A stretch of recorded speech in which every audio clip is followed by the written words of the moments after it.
দেখেন, দূরের মানুষ কিন্তু কখনোই আপনার শত্রু না। কারণ তার সাথে, দূরের মানুষের সাথে আপনার তাৎক্ষণিক পরিচয় এবং তাৎক্ষণিক পরিচয় শেষ হয়ে যায়, বা হঠাৎ করে দেখা হয়, হঠাৎ করেই কথা শেষ হয়ে যায়, বা তার সাথে আপনি 1 দিন 2 দিন 1 মাস 2 মাস থাকবেন।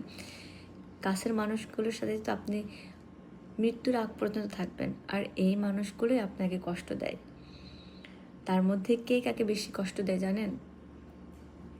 স্বামী স্ত্রীকে, স্ত্রী স্বামীকে, সন্তান বাবা মাকে, বাবা মা সন্তানকে, ভাই বোনদেরকে, বোন ভাইদেরকে, মামা মামি, চাচা চাচি, নানা নানি, খালা খালু। এই কয়জনই হচ্ছে কাছের মানুষ।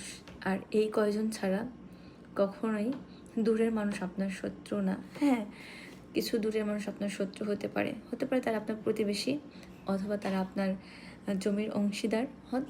এরকম ঘনিষ্ঠতা ছাড়া, যাদেরকে আপনি চেনেন তারা ছাড়া অপরিচিত কেউ কখনই আপনার শত্রু না। আপনার ক্লাসমেট আপনার শত্রু না। কারণ আপনার ক্লাসমেটের সাথে আপনি হয়তো ক্লাস 1 থেকে 10 পর্যন্ত থাকবেন, তারপর ওই বন্ধু আর থাকবেন না আপনার লাইফে, আপনি তাকে মিস করবেন। তো শত্রু তো আমাদের খুব কাছের মানুষ, দূরের মানুষ কিন্তু না।